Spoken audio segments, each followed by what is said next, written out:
بسم اللہ الرحمن الرحیم۔ آج کے سوشل میڈیا کے دور میں ایک چیز بہت ہی کامن ہے کہ کوئی بھی چیز ہوتی ہے لوگ بغیر تحقیق اس کو شیئر کر دیتے ہیں اور یہ سوچتے نہیں کہ اس میں جو معلومات آئی ہیں وہ درست ہیں یا غلط ہیں، یا ان معلومات کی بنیاد پہ ہو سکتا ہے کسی آدمی کو غلط راستہ مل جائے، ڈس انفارمیشن ہو، یا کسی کو نقصان بھی ہو سکتا ہے۔ یہ عام روزمرہ کی باتیں بھی ہو سکتی ہیں، یہ صحت کے حوالے سے بھی ہو سکتی ہیں۔ تو اسی لیے نبی اکرم صلی اللہ علیہ وآلہ وسلم کا ارشاد گرامی ہے کہ کسی آدمی کے جھوٹا ہونے کے لیے اتنا ہی کافی ہے کہ وہ کسی بات کو بغیر تحقیق کے سنی سنائی بات آگے کر دے۔ تو سوشل میڈیا کے زمانے میں ہماری زیادہ ذمہ داری ہے۔ ہاں، بعض ایسے ریسورسز ہوتے ہیں جن کو ہم مستند ذرائع کہتے ہیں، اتھینٹک ذرائع ہوتے ہیں، یا ایسے بعض لوگ ہوتے ہیں کہ جو بھی وہ بات کرتے ہیں ہمیں یہ پورا یقین ہوتا ہے کہ یہ انہوں نے واقعی درست کہا ہوگا، تو اس یقین کی حالت میں تو ظاہر ہم اس کو شیئر کر سکتے ہیں، لیکن باقی جو چیز ہوتی ہے اس میں تھوڑا سا جو ہے وہ چیک کر لینا ضروری ہے۔ اور آج کی اس نشست میں بات کریں گے مضامین قرآن کے حوالے سے کہ قرآن نے کسی بات کی تحقیق کرنے کے حوالے سے کیا کہا ہے۔ تو اس حوالے سے بھی قرآن کی بہت اہم آیات ہیں اور بڑی خاص توجہ دلائی گئی ہے۔ تو سب سے پہلے ہم دیکھتے ہیں کہ سورہ الاسراء کی آیت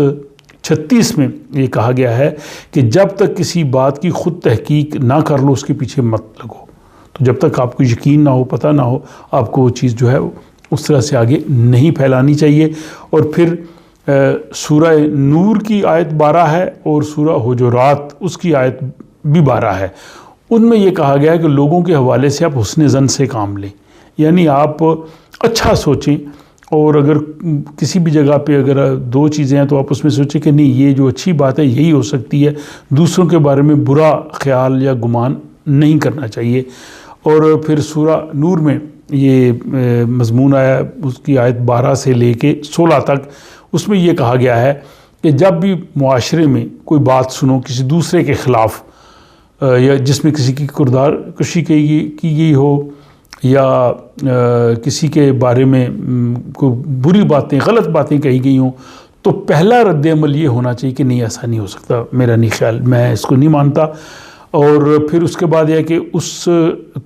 کو آپ بہتان سمجھیں اور اس کو بغیر تحقیق کے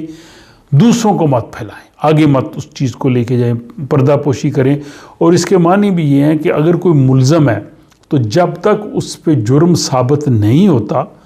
اس کو آپ جو ہے وہ گناہ گار نہیں کہہ سکتے۔ تو قرآن نے یہ بڑی خاص قسم کی جو تعلیمات دی ہیں، جو ایک دوسرے کے کردار سازی اور کسی ایک دوسرے کے بارے میں جو ہم اکثر باتیں کرتے ہیں اس کے بارے میں ہمیں بہت محتاط رہنے کی ضرورت ہے۔ اور پھر سورہ نساء جو ہے اس کی آیت ہے کہ جب بھی کوئی بات کرنی ہو تو تحقیق کر کے کرو، اور جو متعلقہ ذمہ دار ہیں ان کو اس بات تک پہنچاؤ۔ اور پھر سورہ حجرات کی آیت 6 یہ بڑی خاص کہی گئی کہ جب کوئی شرارتی یا جو غلط ذہنیت کے لوگ ہیں اگر کوئی افواہ پھیلائیں اور آپ تک وہ بات پہنچے تو آپ کو پہلے پوری تحقیق کر لینی چاہیے، پھر اس بات پہ یقین کرنا چاہیے، آگے کرنی چاہیے۔ تو سنی سنائی بات یا کوئی اگر بندہ کوئی گفتگو کر رہا ہے اور کوئی شر پسند بات پھیلا رہے ہیں تو تحقیق کر لینی چاہیے، چیک کر لینا چاہیے، یا جس آدمی کے بارے میں بات ہے اس سے آپ پوچھ لیں کہ بھائی میں نے یہ بات سنی ہے، یہ